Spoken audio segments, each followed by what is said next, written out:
بسم اللہ الرحمن الرحیم الف لام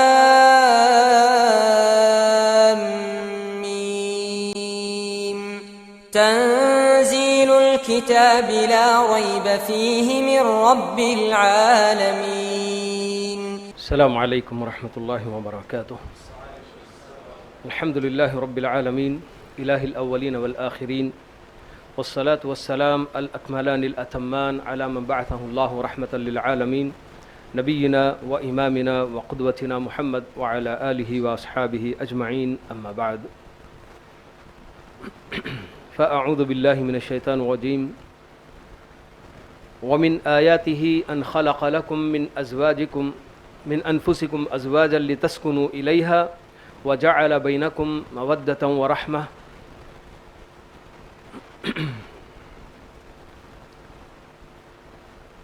معزز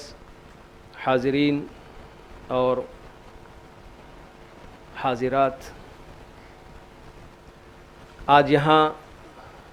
میری اپنی حاضری دوسری مرتبہ پریسٹن کالج میں ہو رہی ہے، اور اس وقت ماشاءاللہ میرے اپنے درمیان بہت سارے حضرات علماء بھی موجود ہیں، اور سب سے بڑی خوشی کی بات کہ یہاں ہمارے اپنے برادر عبداللطیف مدنی ہمارے درمیان موجود ہیں، جو ماشاءاللہ سے اس فیلڈ میں خاص کر شادی بیاہ اور پھر جو خاندان بستے ہیں اجڑتے ہیں تو ان سب کے تعلق سے بہت سارا ماشاءاللہ طویل تجربہ بھی رکھتے ہیں۔ ابھی آپ لوگوں نے سنا کہ مجھے جس ٹاپک پہ آپ لوگوں کے سامنے گفتگو کرنی ہے، شادی بیاہ کے ذریعے اسلام کی جو مقاصد ہیں ان کو کیسے حاصل کیا جا سکتا ہے۔ حضرات و خواتین،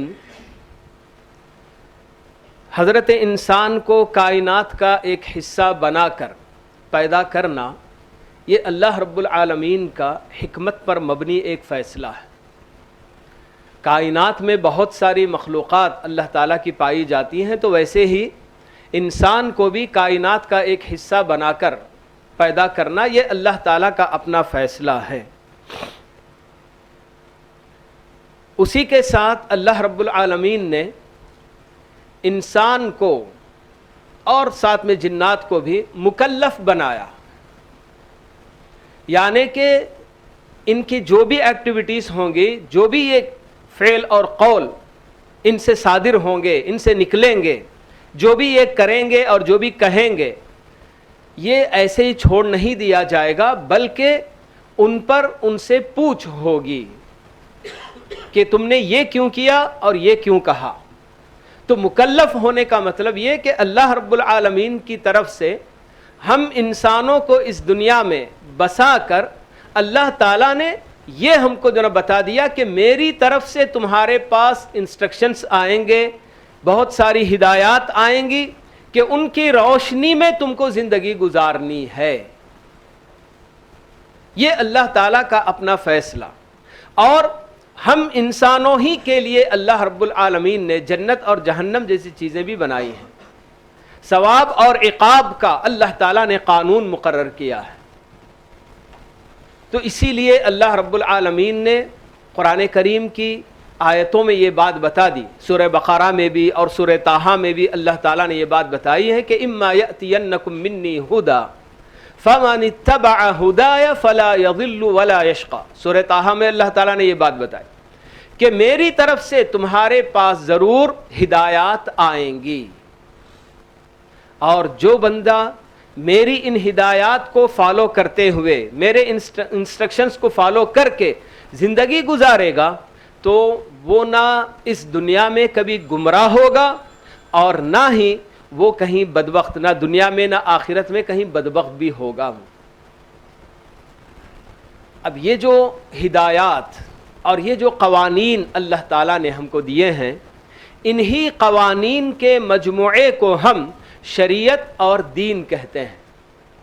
شریعت اور دین اللہ تعالیٰ کی طرف سے دیے گئے ہم انسانوں کے لیے زندگی گزارنے کے لیے جو انسٹرکشنز، جو ہدایات دیے گئے ہیں، انہی کو ہم جو نہ کہے دین اور شریعت جو نا کہتے ہیں. اور یہ جو قوانین اللہ تعالیٰ نے ہم کو دیے ہیں، ہم انسانوں کی زندگی کے جتنے پہلو ہو سکتے ہیں، ہماری اپنی لائف کے جو جو سیکشنز ہو سکتے ہیں، سب کو کور کیے ہوئے ہیں. اس میں کوئی چیز چھوٹتی نہیں ہے. انسانوں کی زندگی، اس کی اپنی جو ہے انڈیویجول لائف ہو سکتی ہے، میریٹل لائف ہو سکتی ہے، اس کی اپنی جو ہے کیا اکنامیکل لائف ہو سکتی ہے، اس کی اپنی سوشل لائف ہو سکتی ہے. جس طرح کی بھی زندگی کے جو پہلو ہو سکتے ہیں، جو اس کی جو ہے ہو سکتے ہیں، سب کو کور کیے ہوئے یہ احکام اللہ تعالیٰ نے دیے ہیں. اور اللہ تعالیٰ کے دیے ہوئے یہ جو احکام ہیں، آدمی جب ان کے اندر غور کرتا ہے، تدبر کرتا ہے، ہر طرح کے احکام، چاہے وہ عبادات سے متعلق ہوں، معاملات سے متعلق ہوں، اخلاق سے متعلق ہوں، یا اللہ تعالیٰ نے جو احکام ہمیں دیے اس میں کرنے کا حکم اللہ تعالیٰ نے دیا ہو، یا بہت سارے کاموں سے اور بہت ساری باتوں سے بچنے اور رکنے کا حکم دیا ہو، ان تمام کے اندر آدمی جب غور کرتا ہے تو اس کو اندازہ ہوگا کہ بنیادی طور پر 5 ایسے اہم مقاصد ہیں جن کی حفاظت کے لیے اللہ تعالیٰ نے یہ احکام دیے ہیں. مقاصد شریعہ کہہ کر 5 مقاصد اہم جو بتائے جاتے ہیں کہ ایک انسان کی زندگی دنیا میں کیسی گزرنی چاہیے، اور اس کو سکون کی زندگی اور کامیاب زندگی اگر وہ چاہتا ہے اور اس دنیا کے بعد آخرت میں بھی کامیاب ہونا چاہتا ہے، تو اسے ان 5 بنیادی مقاصد کی حفاظت کرتے ہوئے زندگی گزارنی ہوگی. اور انہی مقاصد کی حفاظت کے لیے اللہ تعالیٰ کے یہ سارے احکام جتنے بھی ہیں، سب آپ غور کریں گے تو کسی نہ کسی مقصد کو پورا کرتے ہوئے ہی نظر آئیں گے. اور یہ 5 بنیادی مقاصد جو کہے جاتے ہیں، تو ایک تو دین کی حفاظت، اور پھر نفس جان کی حفاظت، مال کی حفاظت، عقل کی حفاظت، اور نسل انسانی نسل کی حفاظت. بلکہ یہ 5 بنیادی مقاصد ہوتے ہیں. تو ہمیں اللہ رب العالمین نے شادی بیاہ سے متعلق جو احکام دیے ہیں، ان کا تعلق آپ دیکھیں گے کہ انسان کی عزت و آبرو اور اس کی نسل، ان سب سے متعلق یہ احکام آپ کو نظر آئیں گے. میں آپ کو یہ بھی بتاتا چلوں کہ اللہ تعالیٰ نے پہلا انسان حضرت آدم کو پیدا کیا، اور انہی کی پسلی کی ہڈی سے اللہ تعالیٰ نے حوا علیہ السلام کو اللہ تعالیٰ نے پیدا کیا. اور ان 2 کائنات کے پہلے 2 انسانوں کے درمیان جو رشتہ قائم ہوا، وہ یہی میاں بیوی کا رشتہ ہے، زوجیت کا رشتہ ہے. اور اسی کے بعد وہ جب اولاد ہوئی ان کی، تو وہ ماں باپ بنے. تو ماں باپ کا وجود بھی پہلے نہیں تھا، بلکہ سب سے اہم رشتہ، اور وہ بھی جو کہ جنت میں قائم ہونے والا رشتہ ان 2 پہلے انسانوں کے درمیان، تو وہ زوجیت کا ہی رشتہ تھا.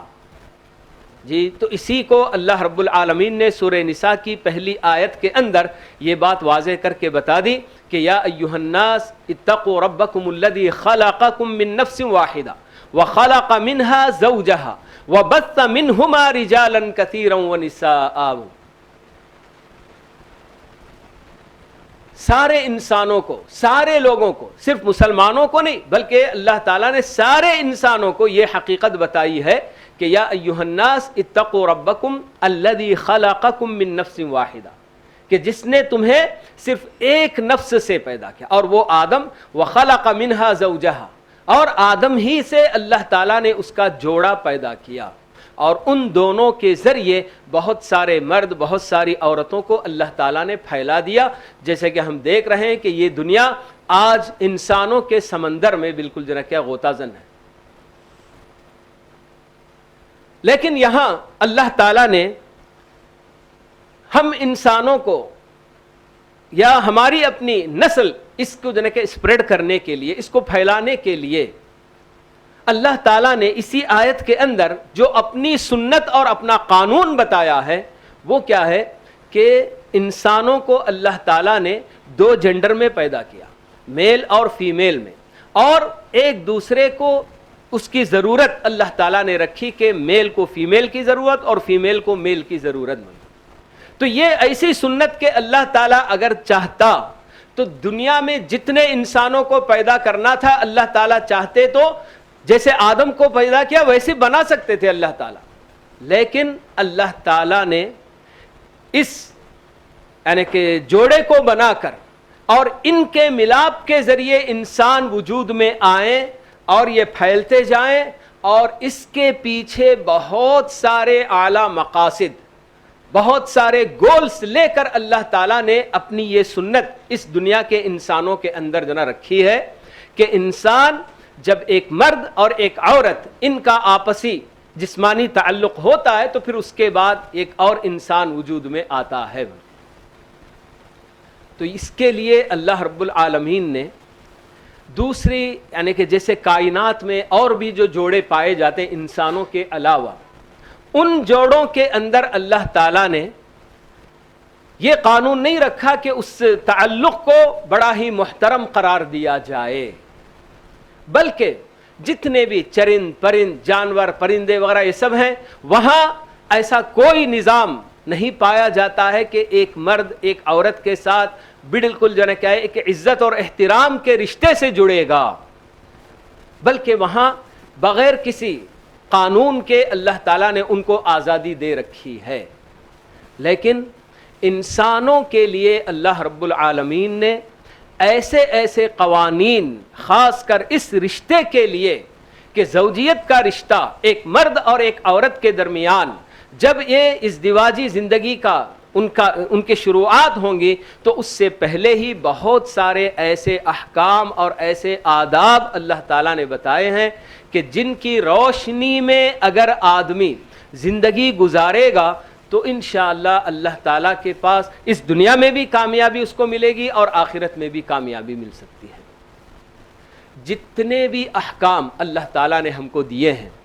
ان سب کے پیچھے بنیادی مقصد ایک اہم گول بس یہی کہ انسان اس دنیا میں بھی کامیاب زندگی گزارے اور سب سے بڑھ کر اس دنیا کے بعد آخرت میں وہ کامیاب ہو سکے. تو اس کے لیے جہاں عبادات اور بہت سارے اس کی جو نا کیا ہے احکام ہم کو اللہ تعالیٰ نے دیے ہیں، تو وہیں معاملات بھی ایک بہت بڑا وسیع سمندر ہے. تو معاملات کے تعلق سے بھی اللہ تعالیٰ نے بہت سارے احکام ہم کو دیے ہیں. تو ان احکام پر عمل پیرا ہونے سے بھی آدمی کو بہت ساری کامیابی اس دنیا میں بھی اور آخرت میں بھی مل سکتی ہے.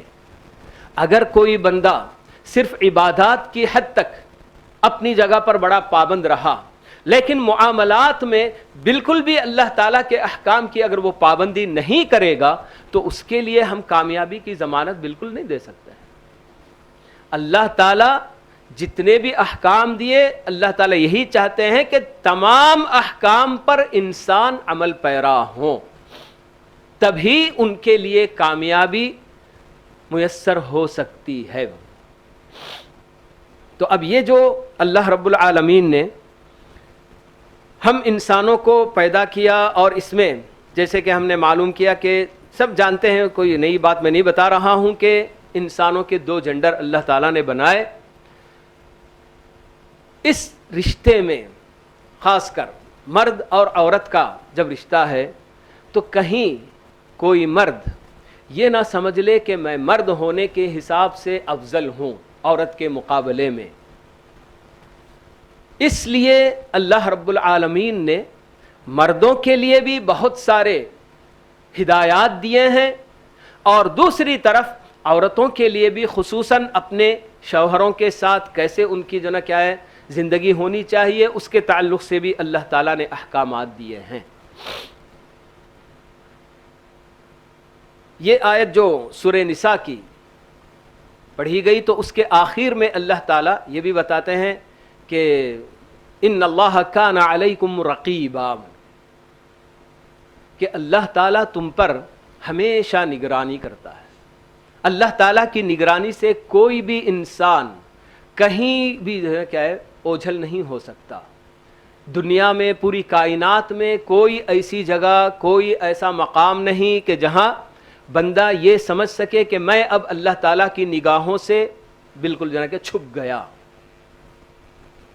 تو یہ اس لیے اللہ تعالی ہمیں خبردار کر رہے ہیں کہ خاص کر جب ایک مرد اور ایک عورت ان کے درمیان تعلق جب بنتا ہے، ایک دوسرے کے درمیان زوجیت کا رشتہ قائم ہو جاتا ہے، تو پھر اس کے بعد ان کے لیے تنہائی کے بہت سارے مواقع آتے ہیں. تو کہیں کوئی مرد کسی عورت پر کوئی ظلم نہ کر بیٹھے، بند کمرے میں وہ اپنی بیوی کے ساتھ کسی بھی طرح کا سلوک کرے تو کوئی اس کو پوچھنے والا نہیں. یہ احساس دنیا میں بندہ رکھ سکتا ہے، لیکن اسی لیے اس کو یہ احساس دلایا گیا کہ آپ اگر بند کمرے میں بھی رہیں گے تو تب بھی آپ اللہ تعالیٰ کی نگرانی میں ہوتے ہیں. اور اسی لیے پیارے نبی صلی اللہ علیہ وسلم نے یہ بھی بات بتائی کہ خیرکم خیرکم لأہلہ وَأَنَا خَيْرُكُمْ لِأَهْلِي کہ ہاں دنیا میں کوئی بھی بندہ بہتر ہوگا تو سب سے بہتر کس کی گواہی پر بہتر ہوگا؟ جب اس کے اپنے گھر والے، جس میں اس کی اپنی بیوی، اس کے اپنے بچے، یہ اگر کسی آدمی کے بارے میں گواہی دیں کہ ہاں یہ بہتر ہے تو تبھی وہ بہتر ہو سکتا ہے. یہ کوئی معمولی بات نہیں ہے. دنیا والوں کے سامنے بہت سارے لوگ ایسے ہوتے ہیں کہ اپنے آپ کو بڑا اچھا بنا کر پیش کرتے ہیں، لیکن جب ان کے اپنے اندرونی معاملات، ان کے اپنے گھر کے معاملات جب ہوتے ہیں تو اس میں بہت سارا جھول ان کی زندگیوں میں پایا جاتا ہے. تو اس لیے اللہ کے نبی صلی اللہ علیہ وسلم نے یہ بات بتائی کہ خیرکم خیرکم لأہلہ.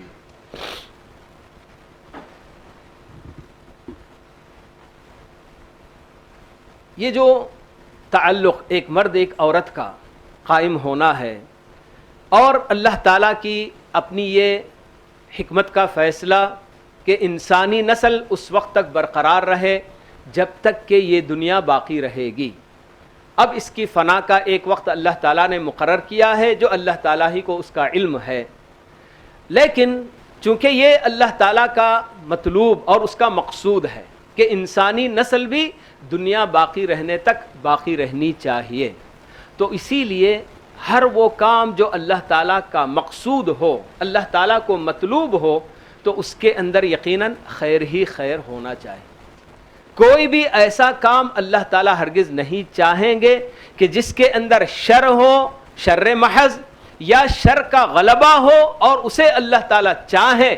کہ یہ ہو، ایسا نہیں ہو سکتا. اللہ تعالیٰ جس چیز کو بھی چاہتے ہیں اور اللہ تعالیٰ کو جو چیز مطلوب ہوتی ہے یقیناً اس کے اندر خیر ہی خیر ہوگا، یا پھر خیر کا ضرور غلبہ ضرور اس کے اندر ہوگا، تبھی اللہ تعالیٰ اس کو چاہتے ہیں. تو ایسے میں اللہ رب العالمین نے شادی بیاہ پر ابھارنے کے لیے مختلف انداز میں اللہ تعالیٰ نے قرآن کریم کے اندر بھی باتیں بتائیں، اور پیارے نبی علیہ الصلاۃ والسلام کی زبانی بھی بہت ساری باتیں ہم کو بتائی گئیں. اللہ تعالیٰ نے جیسے کہ آپ کو بھی میں نے بات بتائی کہ دیگر کائنات کی اور جو جوڑے ہیں ان کی طرح سے اللہ تعالیٰ نے انسانوں کو ایسے ہی بالکل جو نے کہا ہے اپنے تعلقات بنانے کے لیے آزادی نہیں دے دی، بلکہ اللہ تعالیٰ نے بہت سارے احکام کہ ایک مرد کس عورت سے اپنا یہ تعلق قائم نہیں کر سکتا، محرمات کی شکل میں اللہ تعالیٰ نے بتائی کہ حرمت علیکم امہاتکم و بناتکم و اخواتکم. یہ آیت اللہ تعالیٰ نے اتاری کہ یہ ایک دو انسان، ایک مرد ایک عورت، ان میں کچھ ایسے رشتے ہوتے ہیں کہ کوئی بھی مرد اس عورت سے وہ تعلق قائم نہیں کر سکتا ہے جو کہ ایک مرد اپنی بیوی سے قائم کر سکتا ہو. تو یہ اس کے لیے ایک قانون اللہ تعالیٰ نے یہ بتایا، اور پھر اس کے بعد مختلف انداز میں اللہ تعالیٰ نے شادی بیاہ پر ابھارا بھی ہے. جی، اور یہ قانون جس کے ذریعے انسان اپنی سمجھیے کہ ایک شہوانی خواہش پوری کرتا ہے، تو اس کے لیے اللہ تعالیٰ آزادی دینے کی بجائے اسے بہت مقید کر کے، محدد کر کے اللہ تعالیٰ نے اس کو یعنی کہ ہمارے لیے جائز قرار دیا ہے، کیونکہ یہ ہماری اپنی فطرت کا تقاضا ہے انسان ہونے کے ناطے. تو فطرت کے اس تقاضے کو پورا کرنے کے لیے اللہ تعالیٰ نے اس کی اجازت تو دی کہ آپ یہ تعلق قائم کر سکتے ہیں، لیکن اس کے لیے آپ کو نکاح جیسی اس قانون پر عمل کرتے ہوئے آپ کو یہ تعلق قائم کرنا ہوگا، اور اسی کے ساتھ ساتھ دونوں کی رضامندی کی بھی اللہ تعالیٰ نے اس کے اندر بات رکھی کہ ہاں ایک لڑکا اور ایک لڑکی جب اس بندھن میں بندھنے جاتے ہیں تو دونوں کی آپس میں رضامندی بھی ہونی چاہیے، کسی ایک کی رضامندی بھی اگر نہیں ہے تو کوئی ان کو فورس نہیں کر سکتا۔ تو اسی لیے اللہ تعالیٰ نے یہ بات بتائی کہ یہ جو کیا ہے، ایک عورت جب آپ کی اپنی زوجیت میں آتی ہے، آپ کے نکاح میں آتی ہے، تو یوں سمجھو کہ ایک بہت بڑا میثاق، ایک بہت بڑا وعدہ گویا کہ وہ تم سے لے رہی ہیں۔ وَأَخَذْنَ مِنْكُمْ مِيثَاقًا غَلِيظًا کہہ کر اللہ تعالیٰ بتا رہے ہیں۔ تو اس کو اللہ تعالیٰ ایک کیا ہے، ایک بہت بڑا ایک وعدہ اللہ تعالیٰ اس کو قرار دے رہے ہیں کہ آپ کو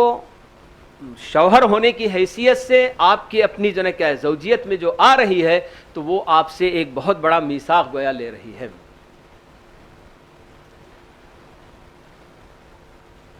تو ایک طرح سے اللہ رب العالمین نے انسانوں کی اس حیوانی خواہش کے لیے ایک معمون راستہ نکاح کی شکل میں اللہ تعالیٰ نے مقرر کیا، اور انسانی نسل کہیں یہ ضائع نہ ہو جائے تو اس کی حفاظت کے لیے اللہ تعالیٰ نے یہ قانون جہاں مقرر کیا نکاح کا، تو وہیں اللہ تعالیٰ نے اس عمل کو غیر شرعی طریقے سے جو انجام دیا جا سکتا ہے اس پر اللہ تعالیٰ نے پابندی لگائی۔ وَلَا تَقْرَبُوا الزِّنَا، اللہ تعالیٰ نے جیسے کہ بنیادی مقاصد میں ایک مقصد انسان کی نسل کی حفاظت اور عزت و آبرو کی حفاظت، یہ بہت اہم مقصد ہے، تو اسی مقصد کو پورا کرنے کے لیے اللہ رب العالمین نے ایک طرف سے ہمیں نکاح کیا قانون بتایا، تو وہیں دوسری طرف اللہ تعالیٰ نے زناکاری سے ہمیں بچے رہنے کا حکم دیا ہے، بلکہ اس کے قریب تک جانے سے اللہ تعالیٰ نے ہمیں روکا۔ وَلَا تَقْرَبُوا الزِّنَا، اسلوب پر آپ اگر غور کریں گے کہ اللہ رب العالمین کیسا اسلوب اس کے اندر اختیار کر رہے ہیں کہ اس کے قریب تک بھی نہ جائیں، اور اسی کی کہ زنا یا اس طرح کے عمل سے بچنے کے لیے اللہ تعالیٰ نے یہ بھی بات بتائی کہ وَقُلْ لِلْمُؤْمِنِينَ قُلْ لِلْمُؤْمِنِينَ يَغُضُّوا مِنْ أَبْصَارِهِمْ وَيَحْفَظُوا فُرُوجَهُمْ،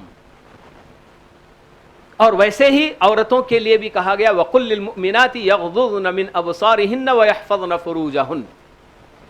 دو باتیں کہ جس کے اندر اللہ تعالیٰ پہلے نظروں کی حفاظت کا حکم دے رہے ہیں کہ سارے مومنوں سے آپ کہہ دیجئے اے نبی کہ وہ اپنی نگاہیں نیچی رکھیں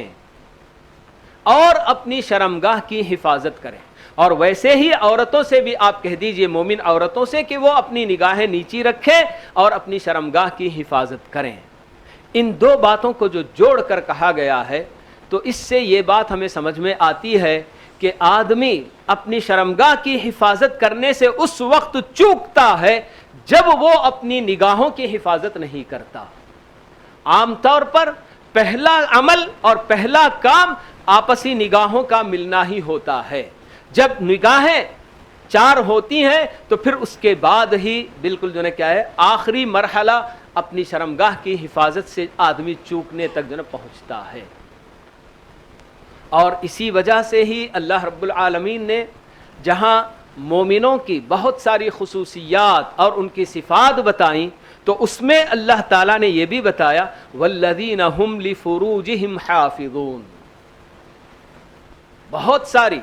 خصوصیات میں سے ایک اہم خصوصیت کے طور پر اللہ تعالیٰ یہ بتا رہے ہیں۔ غور کرنا ہے کہ اس کا تعلق کسی عبادت سے کسی اور اس سے نہیں، بلکہ اللہ تعالیٰ مؤمنوں کی پہچان کے طور پر یہ بتا رہے ہیں کہ والذین هم لفروجہم حافظون، کہ مومن بندے وہ ہوتے ہیں جو اپنی شرمگاہوں کی حفاظت کرتے ہیں، الا علی ازواجہم او ما ملکت ایمانہم، ہاں اپنی بیویوں سے اور اپنی لونڈیوں سے استمتاع کرتے ہیں، فائدہ اٹھاتے ہیں، وہ ان کے لیے اللہ تعالیٰ نے خود حلال کیا ہے، لیکن ان دو سے ہٹ کر وہ کسی بھی طور سے اپنی شرمگاہ کی حفاظت سے چوکتے نہیں، ہمیشہ اپنی شرمگاہ کی حفاظت کرتے ہیں۔ اور جہاں آدمی اگر نکاح کے بندھن میں بندھنے کے بعد بھی اگر وہ عفت اور پاکیزگی کی زندگی نہ گزارے تو ایسی صورت میں اس کے لیے جو سزا اللہ تعالیٰ نے مقرر کی ہے تو وہ سزا خود بتلا رہی ہے کہ اللہ تعالیٰ کو یہ کام کتنا ناپسندیدہ ہے۔ رجم کرنے کی سزا، پتھر مار مار کر ہلاک کر دینے کی سزا اللہ تعالیٰ نے ایسے انسان کے لیے مقرر کی جو شادی شدہ ہو کر بھی اپنی شرمگاہ کی حفاظت نہیں کرتا،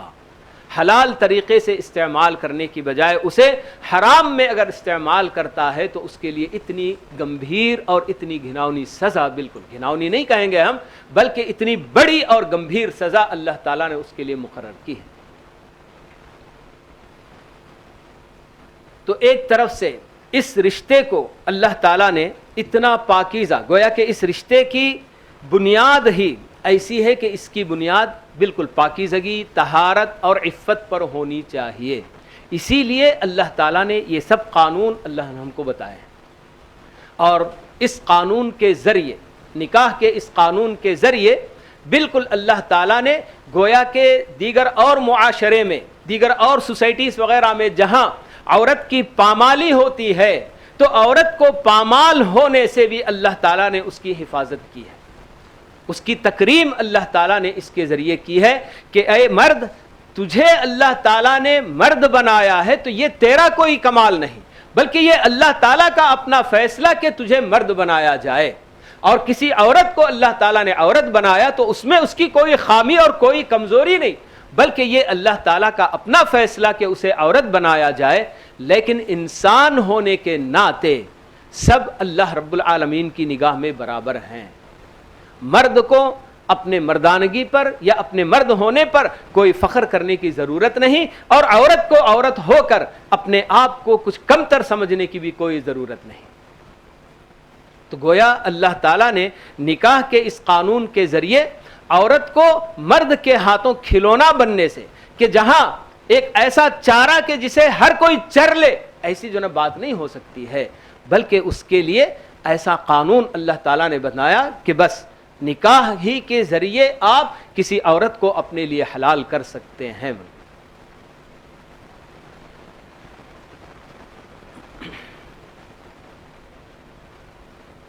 جہاں اللہ رب العالمین نے انسانی نسل کو پھیلانے اور اس کو آباد رہنے کا اللہ تعالیٰ نے فیصلہ کیا تو اسی لیے آپ دیکھیں گے کہ اللہ تعالیٰ کے وہ سارے برگزیدہ بندے جن کو ہم انبیاء اور رسل علیہم الصلاۃ والسلام کہتے ہیں، اللہ تعالیٰ نے ان کے بارے میں بھی یہ بات بتائی کہ اللہ تعالیٰ نے ان سب کو بیوی بچوں والا بنایا۔ جی اللہ تعالیٰ بتاتے ہیں کہ وَلَقَدْ أَرْسَلْنَا رُسُلًا مِّن قَبْلِكَ وَجَعَلْنَا لَهُمْ أَزْوَاجًا وَذُرِّيَّةً کہ اے نبی آپ سے پہلے بھی ہم نے بہت سارے رسول مبعوث کیے تو ان کے لیے بھی ہم نے بیویاں اور بچے ہم نے بنائے۔ میں نے آپ کو بتایا کہ شریعت کے جتنے بھی احکام ہیں ان سب کے پیچھے بنیادی مقصد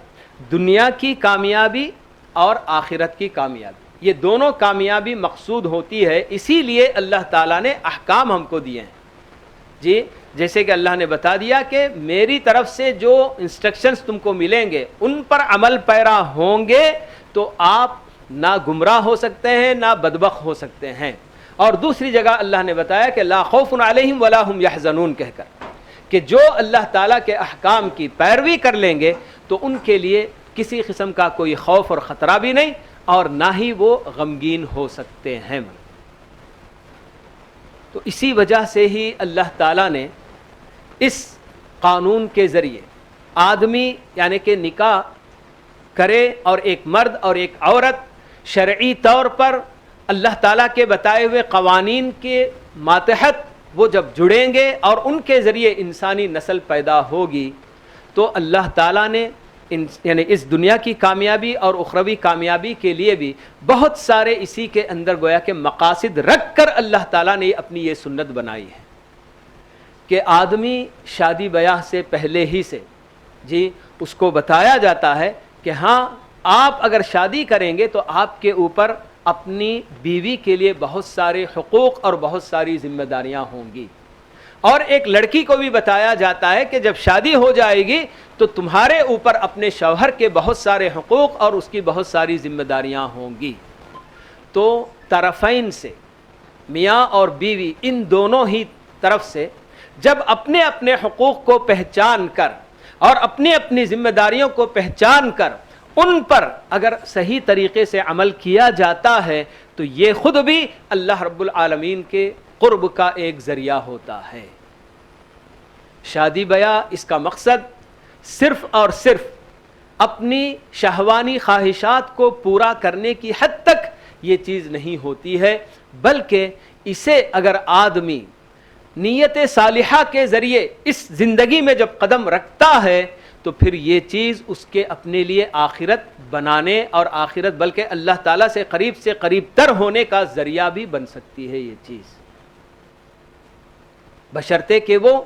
ابتدا ہی سے برابر نیک نیتی کے ساتھ اس زندگی میں داخل ہو۔ ایک مرد جب شادی کرنے جا رہا ہے تو اس کو اپنے حقوق اور اس کے اپنی ذمہ داریاں معلوم ہو اور ان کو کما حقہ ادا کرنا چاہے، اور ساتھ ہی ساتھ وہ یہ نیت بھی کرے کہ میں اپنے آپ کو بھی پاکیزہ رکھوں گا اور میری اپنے ہونے والی شریک حیات کو بھی میں پاکیزہ رکھوں گا۔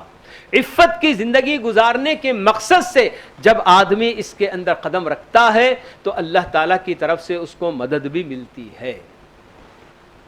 بس شرط یہی کہ آدمی کی نیت بالکل جو ہے کہ نیک ہونی چاہیے کہ ہاں میں جب شادی کروں گا تو میرے اوپر جو جو ذمہ داریاں ہوں گی جیسے اللہ تعالیٰ نے حکم دیا ہے اس کے مطابق میں زندگی گزارنے کی کوشش کروں گا۔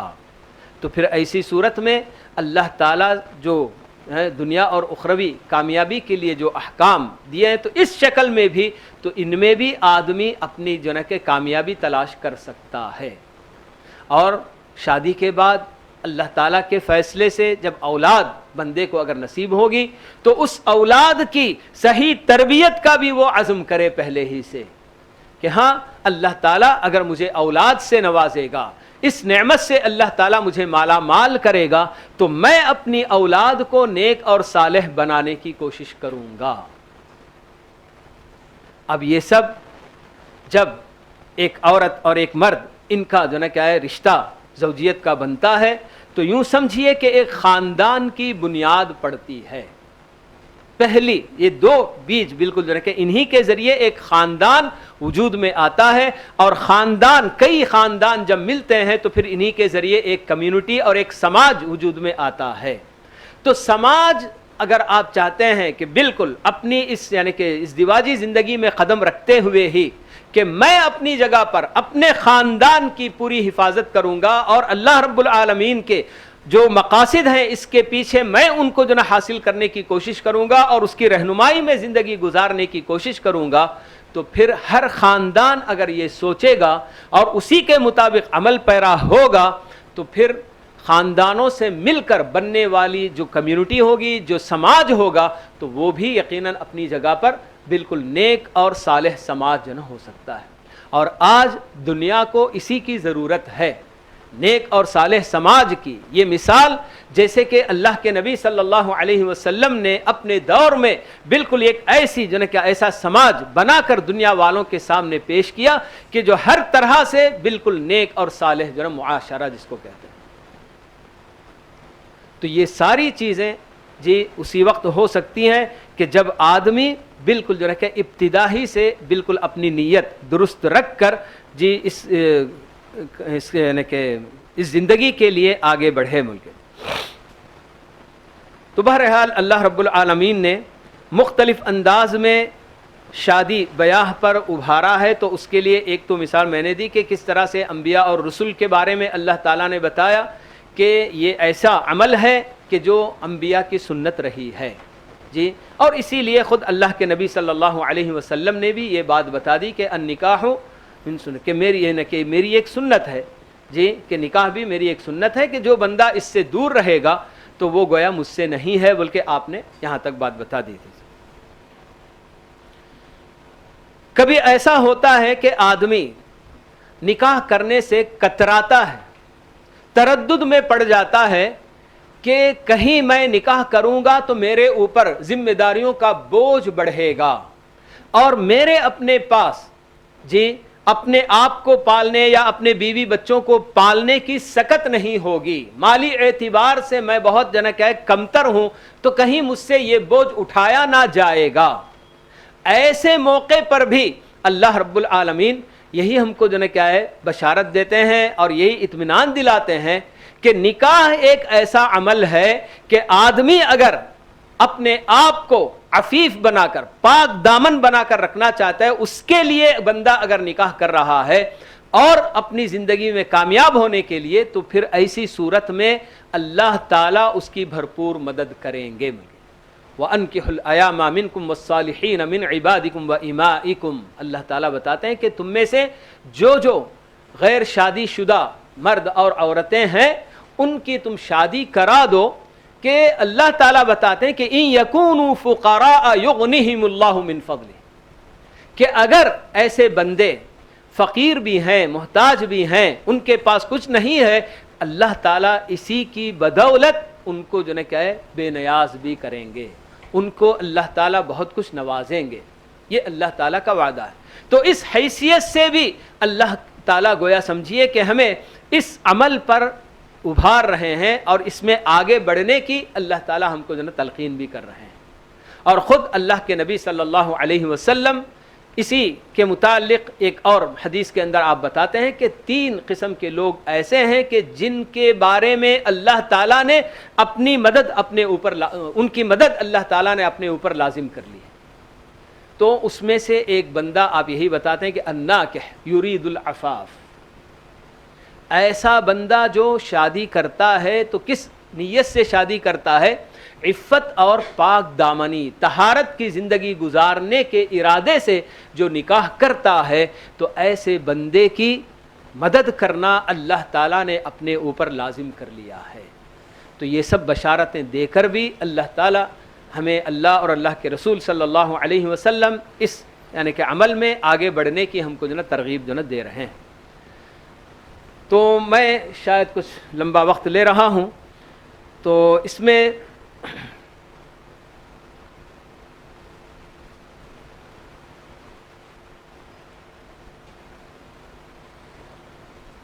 آگے جو بات مجھے آپ کے سامنے کر کے اپنی بات میں ختم کر رہا ہوں کہ ہم انسانوں کو اللہ رب العالمین نے جو پیدا کیا، اور ہماری اپنی آخرت میں ہم سے سوال جواب بھی ہونا ہے، یہ ہم سب اچھی طرح سے جانتے ہیں۔ تو اسی کے لیے اللہ رب العالمین نے سارے احکام ہم کو دیے ہیں۔ تو من جملہ احکام میں بہت سارے احکام اسی زوجیت سے متعلق، اس رشتے سے متعلق اللہ تعالیٰ نے ہم کو دے رکھے ہیں۔ تو آدمی جس قدر اللہ تعالیٰ کے دیے ہوئے احکام اور پیارے نبی صلی اللہ علیہ وسلم کی سنتیں، ان سب کو مد نظر رکھتے ہوئے اپنی زندگی، خاص کر اس دیواجی زندگی گزارنے کی کوشش کرے گا، تو یقیناً اللہ تعالیٰ اس کی اس کی اپنی دنیاوی زندگی میں بھی اور اخروی زندگی میں بھی کامیابی اس کو ضرور عطا کریں گے۔ تو بنیادی طور پر جو مقاصد شریعت کے شادی بیاہ کے پیچھے ہوتے ہیں، تو اس میں سے ایک انسانی نسل کو بڑھوتری دینا، اس کی افزائش کرنا، اور جب اس کام کو انجام دیا جاتا ہے تو انسانوں کی جو کہ شہوانی جو ان کی اپنی جنسی خواہشات ہوتی ہیں، تو اس کی ایک طرح سے وہ رغبت ان کی پوری ہوتی ہے۔ اس مقصد سے بھی اللہ رب العالمین نے اس نکاح کو ہمارے لیے حلال کیا، اور دوسری طرف وہی پاکیزگی اور عفت کی زندگی گزارنا اس کے ذریعے مقصود ہوتا ہے۔ تو یقیناً آدمی جب نکاح کرتا ہے تو یہ مقصد بھی اس کا پورا ہوتا ہے۔ اور سورہ روم کی جو آیت جس میں اللہ رب العالمین اللہ تعالیٰ اپنی عظمت اور اپنی قدرت کی نشانی بتاتے ہوئے بتا رہے ہیں کہ وَمِنْ آیَاتِهِ أَنْ خَلَقَ لَكُم مِّنْ أَنفُسِكُمْ أَزْوَاجًا، جی کہ اللہ تعالیٰ کی یہ قدرت اور اس کی عظمت کی نشانی ہے کہ اللہ تعالیٰ نے خود تمہارے اپنے اندر میں سے تمہارے جوڑے بنائے. وَجَعَلَ بَيْنَكُمْ مَوَدَّةً وَرَحْمَةً،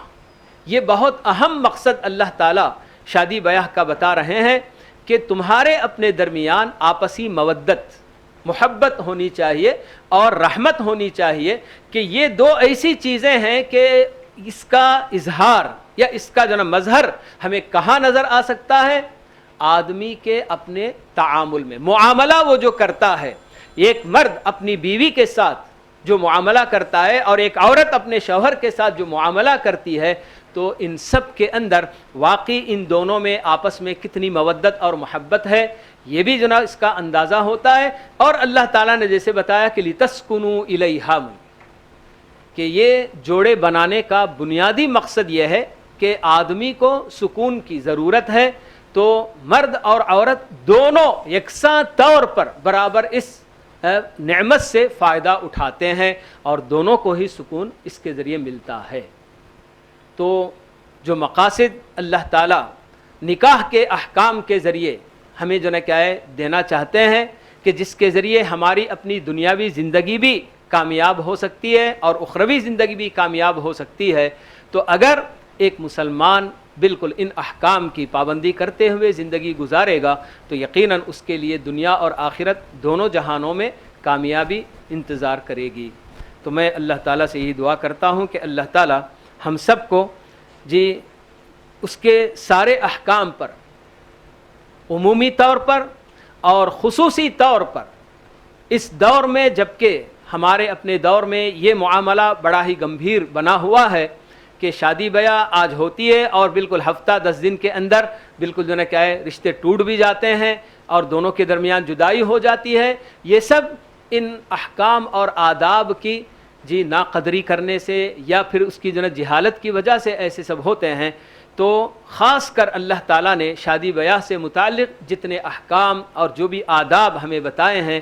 ان کی پیروی کرتے ہوئے زندگی گزارنے کی اللہ تعالیٰ ہم سب کو توفیق نصیب فرمائے. آمین. وآخر دعوانا ان الحمد للہ رب العالمین وصلی اللہ وسلم علی نبینا محمد وعلی آلہ واصحابہ اجمعین.